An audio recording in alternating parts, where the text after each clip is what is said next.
Apocalipse capítulo 6, a partir do versículo 1, diz assim: E havendo o cordeiro aberto um dos selos, olhei, e ouvi um dos 4 animais que dizia, como em voz de trovão: Vem e vê. E olhei, e eis que um cavalo branco, e o que estava sentado sobre ele tinha um arco, e foi-lhe dado uma coroa, e saiu vitorioso para vencer. E havendo aberto o segundo selo, ouvi o segundo animal dizendo: Vem e vê. E saiu outro cavalo vermelho, e ao que estava sentado sobre ele foi dado que tirasse a paz da terra, e que se matasse uns aos outros, e foi-lhe dado uma grande espada. E havendo aberto o terceiro selo, ouvi o terceiro animal dizendo: Vem e vê. E olhei, e eis um cavalo preto, e o que sobre ele estava sentado tinha uma balança na mão.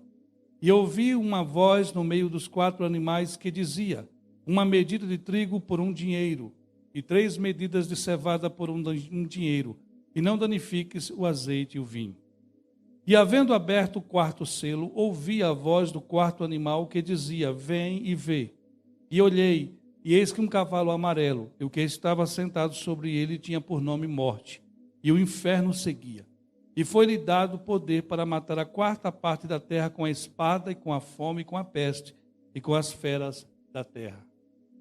E havendo aberto o 5º selo, vi debaixo do altar as almas dos que foram mortos por amor da palavra de Deus e por amor do testemunho que deram. E clamaram com grande voz, dizendo: Até quando, ó verdadeiro e santo dominador, não julgas e vingas o nosso sangue dos que habitam sobre a terra? E a cada um foi dada uma comprida veste branca, e foi-lhe dito que repousasse ainda um pouco de tempo, até que também se completasse o número dos seus conservos e seus irmãos que haviam de ser mortos como eles foram.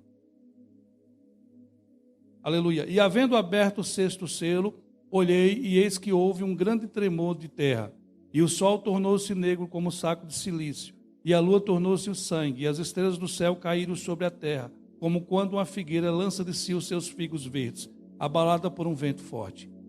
E o céu retirou-se como um livro que se enrola, e todos os montes e ilhas foram removidas do seu lugar. E os reis da terra, e os grandes, e os ricos, e os tribunos, e os poderosos, e todo servo, e todo livre, se esconderam nas cavernas e nas rochas das montanhas, e dizia aos montes e aos rochedos: Cai sobre nós, e escondei-nos do rosto daquele que está sentado sobre o trono e da ira do Cordeiro, porque é vindo o grande dia da sua ira. Quem poderá subsistir? Capítulo 8, a partir do versículo 1, diz assim: E havendo aberto o 7º selo, fez-se silêncio no céu de quase meia hora. E vi os 7 anjos que estavam diante de Deus, e foram-lhe dados 7 trombetas. E veio outro anjo, e pôs-se junto ao altar, tendo incensário de ouro. E foi-lhe dado muito incenso para o pôr com as orações de todos os santos sobre o altar de ouro que está diante do trono. E a fumaça do incenso subiu com as orações dos santos, desde a mão do anjo até diante de Deus. E o anjo tocou o incensário e o encheu do fogo do altar e o lançou sobre a terra. E houve depois vozes e trovões e relâmpagos e terremotos. E os 7 anjos que tinham as 7 trombetas prepararam para tocá-las. Que negócio doido. Enigmático, não é? Mas temos um princípio na Bíblia, que é um princípio estabelecido pelos maiores teólogos. A Bíblia precisa interpretar a própria Bíblia. A interpretação não é por vontade humana. Eu não posso ficar achando coisas. Nesse tempo que eu ensinei sobre o Apocalipse aqui, eu falei sobre a questão da cosmovisão. É muito importante quando se estuda profecia. Cosmovisão é aquela palavrinha que define justamente a forma como eu lanço o olhar sobre uma coisa. A maioria das pessoas olham o que estão acontecendo no mundo e vão buscar respostas na Bíblia, quando na verdade devia ser o contrário. Elas têm que estudar a palavra de Deus, conhecer e interpretá-las de forma correta, e só assim, eu olhando para o mundo, eu observo se o tempo daquela profecia pode estar se cumprindo. Caso contrário, eu posso forçar o cumprimento. O exemplo disso, por exemplo, quando a gente falou sobre profecia em alguns dos seminários, eu vi isso acontecer, e essa interpretação errônea acontecer, quando aquelas duas torres dos Estados Unidos caíram. As pessoas socorreram ali, né? Muitos, foram quase 5.000 mortos, e tentaram buscar na Bíblia alguma profecia que se ajustasse àquelas duas torres gêmeas que caíram nos Estados Unidos. Pois bem, não existe profecia nenhuma para aquilo. Mas, pastor, nós não temos lá em Daniel, no capítulo 8, um texto que diz que um bode viria com 2 chifres e atingiria e tal, e faria isso. Eu falei, não tem parâmetro nenhum, não é assim que se interpreta a profecia. Deixa eu falar uma coisa para vocês. Eu vou repetir isso rapidamente, porque eu já falei bastante, principalmente no capítulo 1. Quando se estuda o livro do Apocalipse, você tem pelo menos 4 escolas que interpretam esse livro. Tem uma escola chamada preterista. Esta escola, geralmente, é a teologia católica, que acredita que o livro do Apocalipse e tudo que nele há já cumpriu no primeiro século. Então, quando eles interpretam o livro do Apocalipse, eles olham, por exemplo, para os Neros da vida, para os imperadores romanos, e atrelam a eles, por exemplo, a besta que sobe do mar. É interessante a perspectiva, mas essa escola, por demais, não responde às questões do Apocalipse. São 404 versículos, tem mais de 400 vaticínios proféticos que você precisa de resposta. Então não é só falando e atrelando uma ou outra profecia e ficando sem a maioria delas uma explicação lógica. Então essa escola, com o passar do tempo, ela caiu no descrédito. Com o advento da Reforma Protestante, nós temos uma segunda escola, que é a escola histórica ou progressista. Essa escola acredita que o livro do Apocalipse começou a se cumprir no primeiro século e no processo histórico ele continuou sendo cumprido. Porque os reformadores, olhando para o livro do Apocalipse, eles entendiam que muita coisa não tinha sentido para o primeiro século e que em algum momento da história aquilo tinha de acontecer. Se você tivesse nascido na Idade Média ou logo depois da Reforma Protestante, por exemplo, a gente creria nesse tipo de escola. Porque era mais convincente para a outra que só existia a preterista. Calvino, por exemplo, era dessa escola. Os reformadores tiveram essa escola como uma saída, mas muita coisa não batia, mas mesmo assim era a melhor escola para a época. Com o advento da Reforma Protestante veio também as seitas.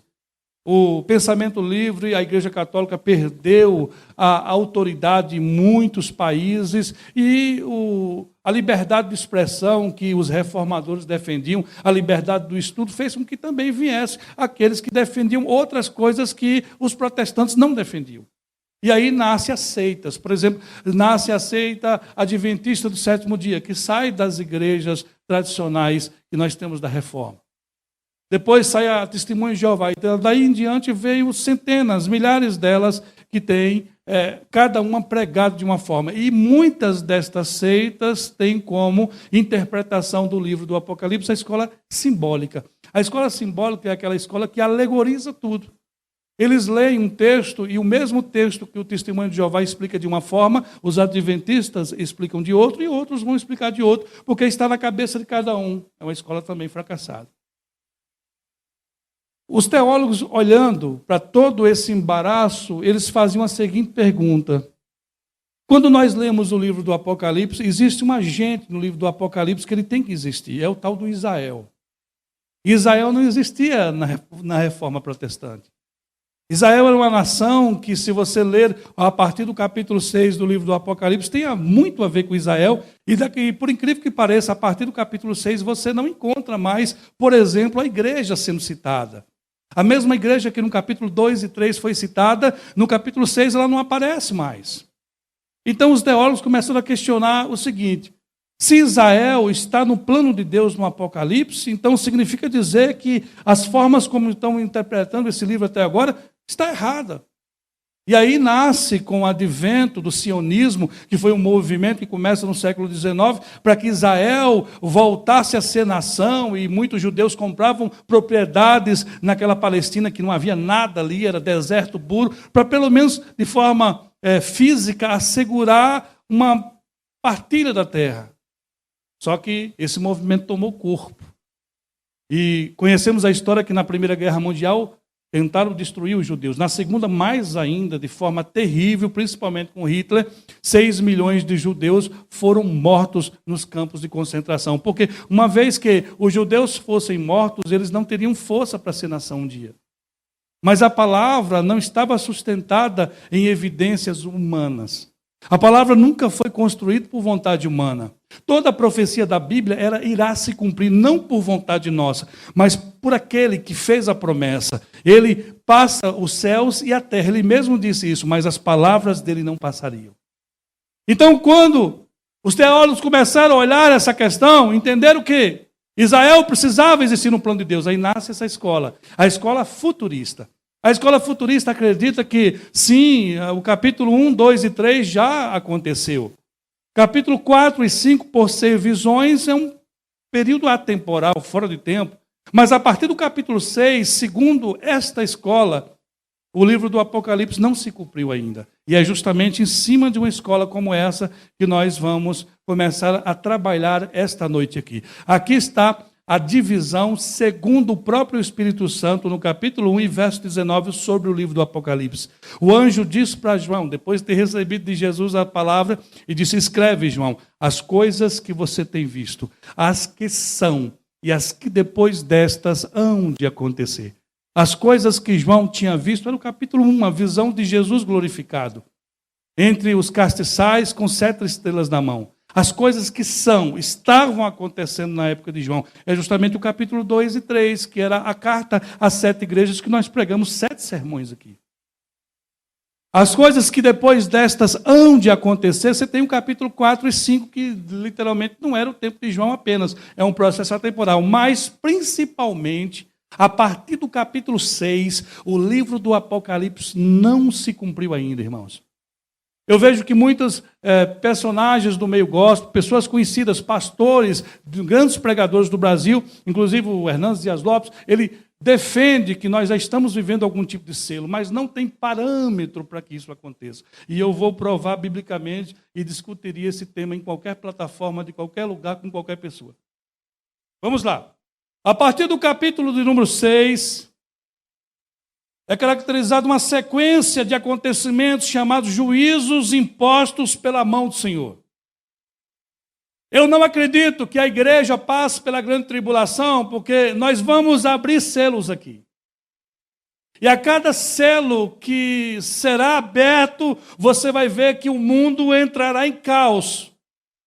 Selos vão ser abertos, catástrofes vão estar acontecendo, de modo que seria inconcebível a igreja passar por estes eventos.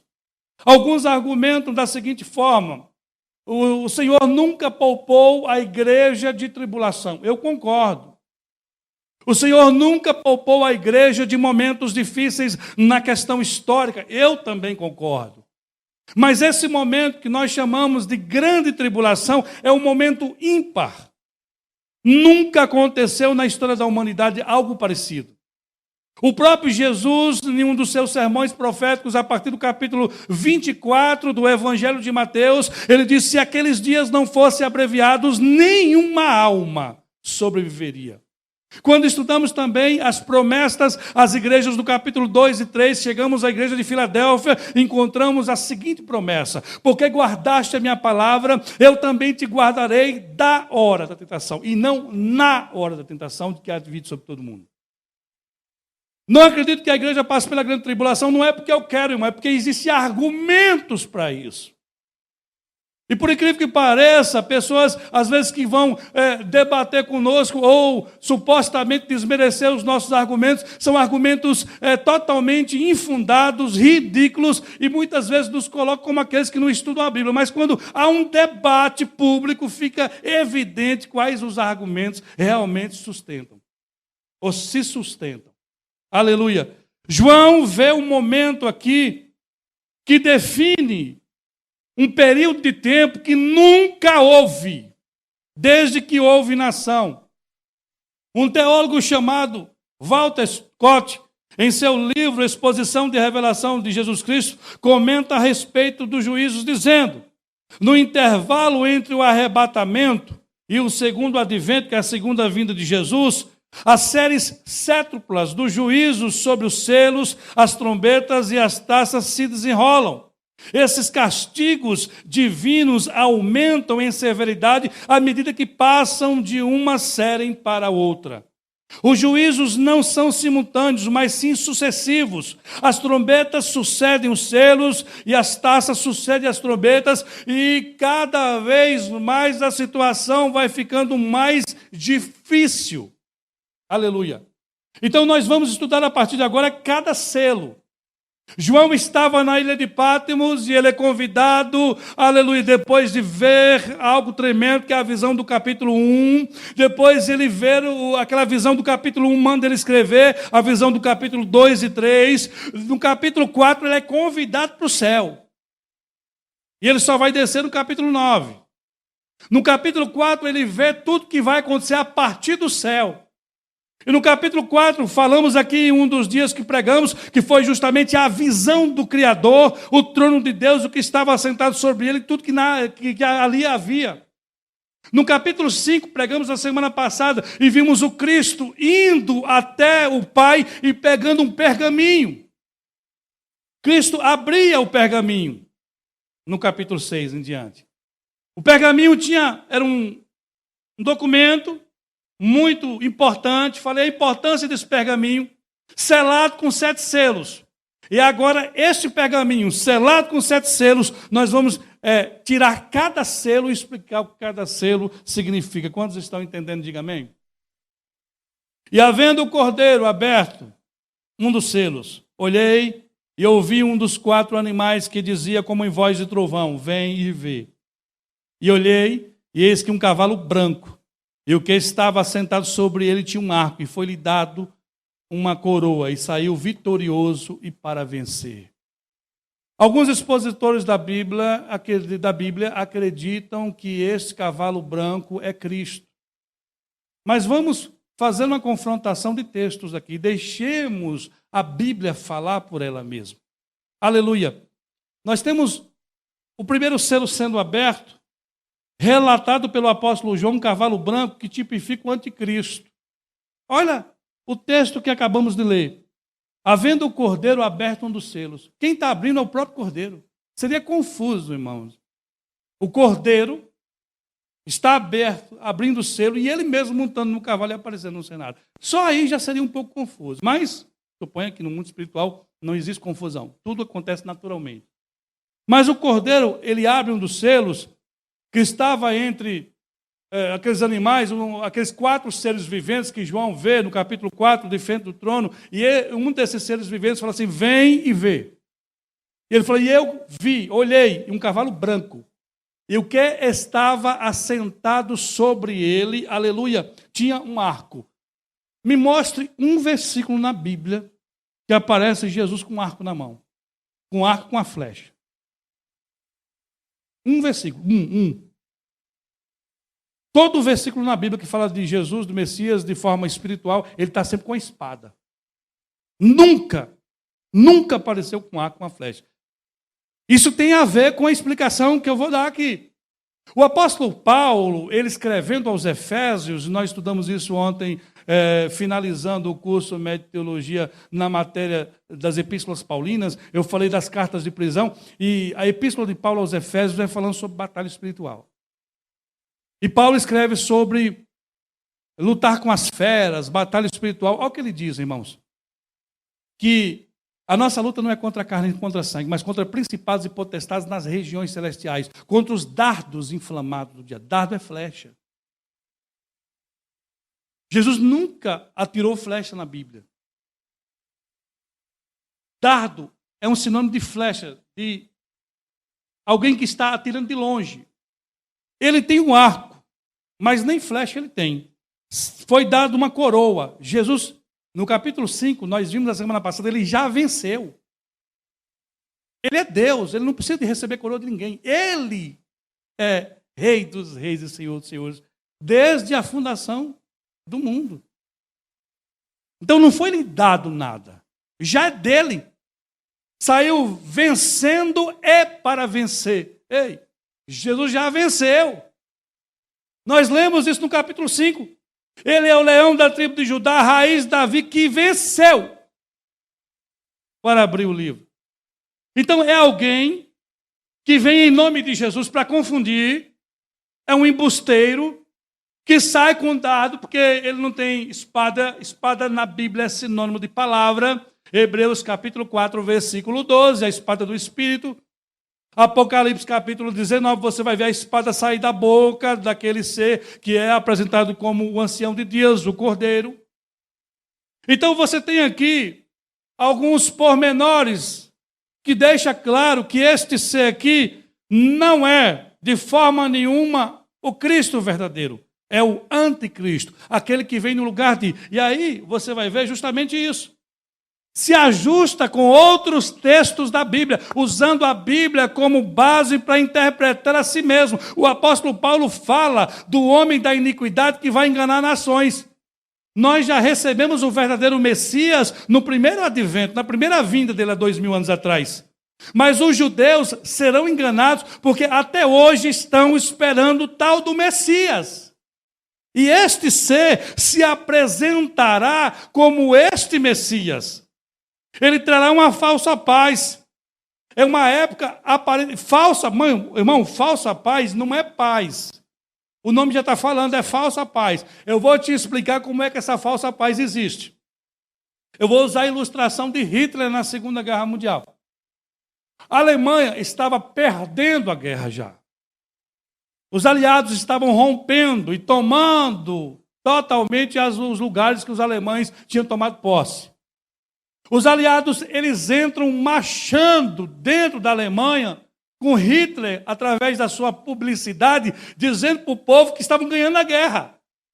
Ou seja, é a mesma coisa que muitos estão testificando no que está acontecendo no nosso país, com fake news o tempo todo, na questão política. Uma mentira contada diversas vezes tem peso de verdade. É por isso que muita gente investe em publicidade, investe na mentira, investe na mídia, na fake news que a gente chama agora.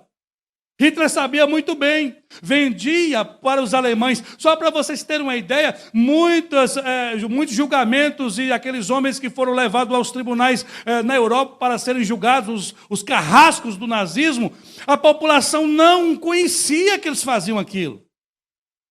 Estavam vivendo um mar de rosa. Imaginava que Hitler queria entrar em outras nações para ensinar os povos menos favorecidos, os bárbaros, os povos com pouca instrução, a serem como eles, arianos. Ele queria melhorar o mundo geneticamente, a educação do mundo.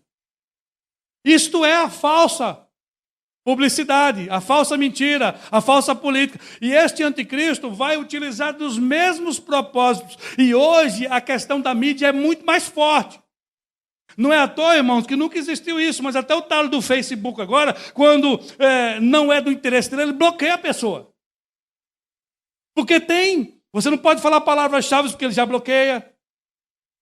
Porque existem interesses por trás disso. Não venda e não viva no mundo de Alice, da fantasia, não, querido, que existem pessoas por trás disso dando as cartas. E muitas vezes nós, no nosso sono da inocência, ficamos preocupados com tantas bobagens, com o sapato que nós vamos comprar, com outras coisas, quando, na verdade, o mundo está à beira de um caos. Quem estuda ou que se interessa um pouquinho sobre política externa, está sabendo o que está acontecendo. E não é só ver uma mensagem, mas está sabendo a instabilidade que está através da China e através da Rússia. A qualquer momento, um dedo que é apertado no botão errado pode trazer um caos que não vai ter mais controle. E este homem vai apresentar-se como alguém que vai resolver os problemas. Aleluia! Vejamos o texto aqui. 2 Tessalonicenses, capítulo 2, versículo de 9 a 11, diz assim: Ora, o aparecimento do iníquo é segundo a eficácia de Satanás, com poder e sinais e prodígios, de maneira com todo engano de injustiça aos que perecem, porque não escolheram o amor da verdade para serem salvos. E por esse motivo, pois que Deus lhe manda a operação do erro, para darem crédito à mentira. O que Nós temos testificado de muito tempo para cá e agora, graças a Deus, tem muita gente acordando e que a sociedade está vendo o que estão fazendo com as nossas crianças na escola. A doutrinação comunista terrível, contrária a todo princípio e projeto de família. Não pense, se você me der argumento, eu calo minha boca. Mas antes de você discutir comigo, tem um livro chamado Livro Negro do Comunismo, que foi escrito pelos próprios comunistas, que fala as atrocidades feitas por essa ideologia. Irmãos, eu não sou político. Eu não estou fazendo política aqui. Eu sou contrário àqueles que são contra a igreja, a liberdade de culto, a moralidade e o respeito. Eu sou contrário àqueles que admitem que o aborto é um direito do ser humano. A Bíblia chama isso de outra coisa. Eu sou contrário a princípios estabelecidos e inegociáveis da palavra de Deus. Porque princípio não é negociável. Porque nós não podemos ser como as igrejas que nós estudamos aqui. Muitas delas não tinham, aleluia, identidade. Igrejas que estavam a gosto do freguês. E não é isso que nós estamos vivendo agora. Nós temos que tomar um partido, uma posição acerca de quem nós temos servido, se a Deus ou se a Satanás. Porque quando o arrebatamento ou a trombeta soar, quem estiver brincando de ser crente vai ficar, porque o diabo não vai brincar de ser diabo. E o amor de Deus é que fez com que ele enviasse seu filho, mas a justiça de Deus traz à tona o julgamento. O anticristo, ele vem no lugar dele.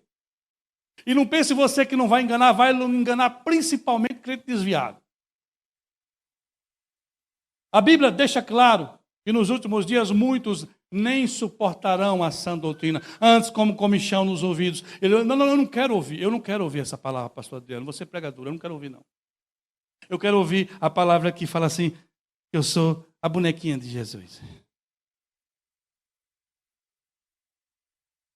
Aleluia! Deixa eu fazer um contraste entre dois textos, para você ver a diferença. E qualquer leigo que leia dois textos como esse, identifica onde Jesus está. Não precisa ser muito sabido, como dizia minha mãe. Vamos lá. E havendo o cordeiro aberto, um dos selos, olhei e ouvi um dos 4 animais que dizia, como voz de trovão, vem e vê. E olhei e eis que um cavalo branco que estava sentado sobre ele tinha um arco e foi-lhe dado uma coroa e saiu vitorioso para vencer. É o que fala do cavalo branco, do primeiro. Vamos ver o segundo cavalo branco que a Bíblia se aparece, o contexto dele, onde ele vai estar, o que ele vai estar fazendo e o próprio texto que se constrói acerca dele. Olha o texto. E viu o céu aberto. Peraí, já mudou a conversa. João está vendo o bicho descer do céu para arrebentar com tudo. Esse aqui já é o céu aberto para consertar muita coisa. E viu o céu aberto e o cavalo branco que estava sentado sobre ele chama-se Fiel, o verdadeiro julga e peleja com justiça. Não é o mesmo. Esses dois seres aqui não é o mesmo. Não tem como ser. Só que esse aqui está descendo para arrebentar a terra. Esse está descendo no final dos 7 anos para salvar alguém. E os seus olhos são como chamas de fogo, e sobre a sua cabeça havia muitos diademas, e tinha um nome escrito que ninguém sabia, senão ele mesmo. E estava vestido de uma veste salpicada de sangue, e o seu nome pelo qual se chama é a palavra de Deus. Tem alguma dúvida? São 2 cavalos brancos. Só que a Bíblia deixa claro, não só com esse texto, mas tantos outros, que haverá um que tentará tomar o lugar do outro e virá para enganar. É justamente o primeiro. Não é muito difícil entender isso. Então nós estamos vivendo um momento, irmãos, muito delicado da igreja e que Deus nos chama a voltar ao primeiro amor como a igreja de Éfeso. Se nós entrássemos no livro do Apocalipse de qualquer forma, eu pensei, quando comecei a trabalhar o livro do Apocalipse, em trabalhar as 7 igrejas em um culto só, mas eu falei, são tantos detalhes, tantos ensinos, que eu não posso fazer isso. Cada igreja ficou pelo menos 1 hora de mensagem, e nós muitas vezes vimos a fraqueza e a debilidade de cada uma dessas igrejas. Aleluia. Então, se o primeiro cavalo não é o verdadeiro, só pode ser um, não tem outro. 50-50. 50%, 50%. Pela própria construção da frase, deve ser o anticristo. Agora, minha mãe tinha uma coisa, e esse povo do Nordeste tem uma sabedoria tremenda. Ela dizia assim, me diga com quem andas, que eu direis quem é. Veja quem está acompanhando o primeiro cavalo. Vamos lá. E havendo aberto o segundo selo, ouvi um segundo animal que dizia, vem e vê. E saiu outro cavalo, vermelho. E ao que estava sentado sobre ele foi dado que tirasse a paz da terra e que matasse uns aos outros com a espada. Foi-lhe dado uma grande espada. Espera aí, Jesus vem e traz a guerra. Ainda mandou o povo matar um ao outro. Foi? Percebe como as coisas vão ficando mais claras quando nós deixemos a Bíblia interpretar ela mesma, sem forçação de barra, sem conceitos teológicos complexos, deixando a Bíblia falar. Deixando, assim. Jesus, Espírito Santo, fala comigo assim, naturalmente, sem precisar eu ler muito sobre teólogo, sobre pensamento teológico. Não, eu vou deixar a Bíblia explicar para mim. Então, o segundo cavalo, era um cavalo vermelho, o que estava sentado sobre ele tinha uma espada na mão e foi dito que se arrebenta, mata. Aleluia. É revelado pelo apóstolo João, cavalo vermelho, que tipifica guerra. Revela o momento em que é rompida a aliança com um príncipe que havia de vir na metade da semana. Nesta ocasião, os judeus e a igreja apóstata serão perseguidos, e também aqueles que se converterão na grande tribulação. Quando nós estudamos a escatologia, existe um texto que nós chamamos a coluna vertebral da escatologia. É justamente uma profecia dada a Daniel no capítulo 9. São 70 semanas proféticas de anos. Ou seja, 490 anos, eventos aconteceriam. Daniel ora, ele percebe pela profecia de Jeremias, capítulo 25, verso 10 em diante, que o tempo do cativeiro duraria 70 anos. E Daniel começa a orar e pedir a Deus que revelasse para ele por que o povo não tinha voltado ainda. Então Deus envia um anjo, o anjo vem até Daniel e fala, olha Daniel, presta atenção, 70 semanas de anos estão determinados sobre o meu povo. Que povo, Daniel? Os judeus. E sobre a minha santa cidade. Que cidade? Jerusalém. Para extinguir a transgressão, dar fim nos pecados, trazer justiça eterna, selar a visão e a profecia e ungir o santo dos santos. Saiba e entenda. Desde a saída da ordem para restaurar e edificar Jerusalém, 7 semanas, ou seja, 49 anos. E de fato, historicamente é provado que depois que saiu a ordem lá em Neemias 2, 49 anos Jerusalém foi restaurada. E 62 semanas até o Messias. Eu estou resumindo o texto para ficar mais rápido. Ou seja, é uma profecia com 3 etapas de cumprimento. A primeira etapa de cumprimento, 49 anos, Jerusalém seria construída ou reconstruída, porque foi destruída por Nabucodonosor. A segunda parte da profecia, 434 anos, até o Messias, que era o primeiro advento de Jesus, ele viria e seria morto. Isso aconteceu claramente e é provado, e todo teólogo concorda com isso, porque a história é cumprida. Mas a última profecia, a divergência, que é a última semana, porque alguns acreditam que a semana cumpriu simultaneamente, mas não tem parâmetro para isso. A última semana de ano, que é justamente alguém que viria, o cavalo branco, e ele é o príncipe, está falando do príncipe no versículo 16 do capítulo 9 de Daniel. E no versículo 27 começa assim, e ele firmará um acordo com muitos por uma semana, 7 anos. E na metade da semana ele vai quebrar o acordo. Ele vai fazer cessar a oferta e o sacrifício de manjar. Sob a asa das abominações virá o assolador, até que o tempo seja cumprido. Eu vou explicar para vocês. A grande tribulação tem 7 anos. E o anticristo, nos primeiros 3 anos e meio, ele fará um acordo de paz com Israel, principalmente com Israel, mas na metade da semana, ou seja, 3 anos e meio, falsa paz. E ele quebra o acordo. É justamente isso que estamos vendo aqui. O acordo é quebrado e agora a perseguição começa com os judeus, contra os judeus e contra aqueles que a princípio ficaram a falsa igreja, porque vai ter que receber o número da besta, e alguns que se converterem vão ser perseguidos e mortos. Então o anticristo trará no início, irmãos, quando uma pessoa quer ganhar status, quando a pessoa quer ganhar confiança, o que ele faz? Ele é bonzinho no início, não é não? Depois ele mostra as garras. Ele fará uma falsa paz, inclusive com Israel, mas na metade, quando ele tiver tudo o que ele precisa ter, aí ele começa a perseguir todos aqueles que o promoveu, todos aqueles que o apoiou. E é aí que entra, aleluia, a sequência dos selos. Terceiro selo. E havendo aberto o terceiro selo, ouvi o terceiro animal dizendo, vem e vê. E olhei, eis que um cavalo preto, que estava sentado sobre ele, tinha uma balança na mão. E ouvi a voz no meio dos 4 animais que dizia, 1 medida de trigo por 1 dinheiro, 3 medidas de cevado por 1 dinheiro, e não danifiques o azeite nem o vinho. O que isso significa, irmãos? Significa que o anticristo, por 3 anos e meio, fará uma falsa paz, mas depois ele vai começar a perseguir. E ele vai perseguir com guerra. Todo mundo sabe que guerra impossibilita as nações de plantar. Todo mundo sabe que a força no momento de guerra é para produzir armamento bélico. Todo mundo sabe que os homens saem dos campos. Todo mundo sabe que em guerra um país tem que fazer o esforço de guerra.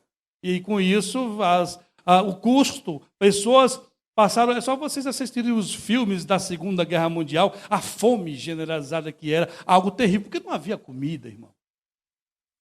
Então o anticristo, depois que a capa cai, que a máscara cai, ele implanta a guerra perseguindo, e a guerra verdadeiramente traz a fome.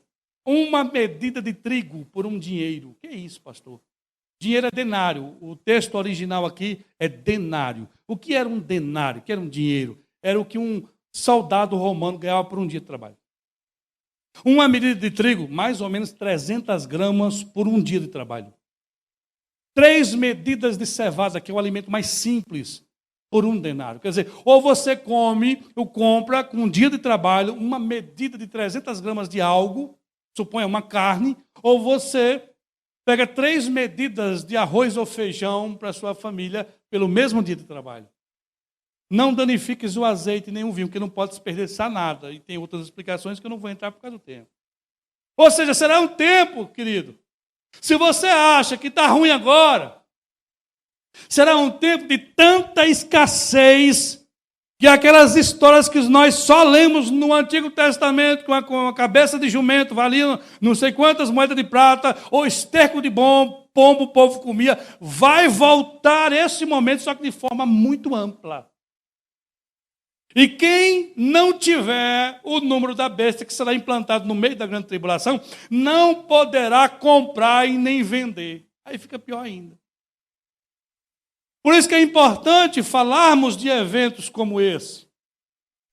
Por isso que é importante falarmos, e a igreja tem que se compromissar em ensinar momentos como esse, porque nós precisamos acordar para o tempo que estamos vivendo. Ninguém sabe, irmãos, qual dia Jesus virá, dia e hora ninguém sabe, mas dia e hora não, mas os eventos estão diante de nós. Jesus não disse que nós não conheceríamos os tempos. Dia e hora ninguém sabe, mas nós estamos vendo que as coisas estão se apertando. É tempo de acordar, querido irmão.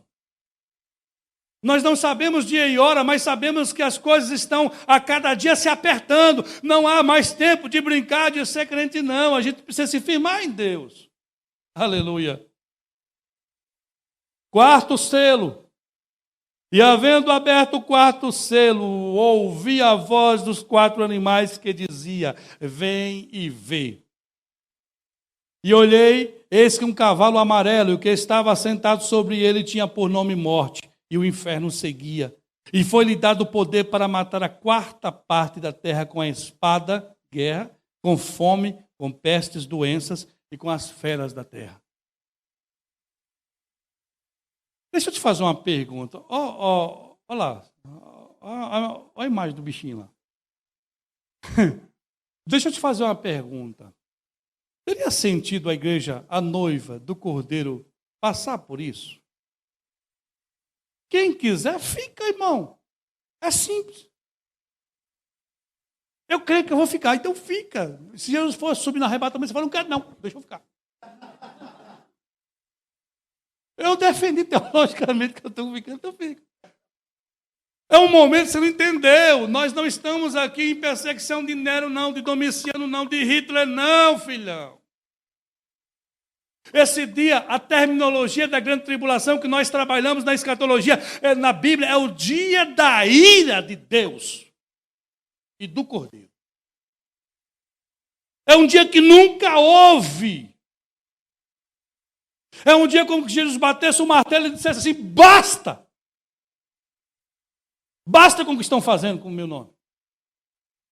Basta com o carnaval que me expõe daquele jeito. Vocês vão fazer carnaval agora, mas vão pagar o preço por ele.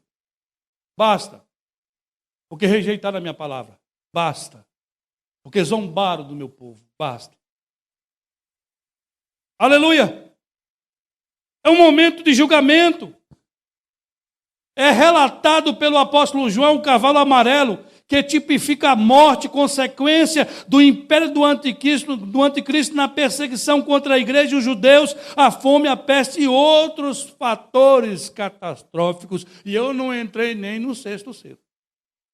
Vem o quinto, mas o sexto é pior ainda. Então nós temos aqui, ó, as figurinhas de chiclete, ping-pong. Aí, pra você colecionar. Vocês entenderam até agora? Nós estamos no início da grande tribulação. Está só começando, o pau está quebrando. E está só começando. Quem quer ficar, diga amém. Se quiser, irmão, fique à vontade. Amém?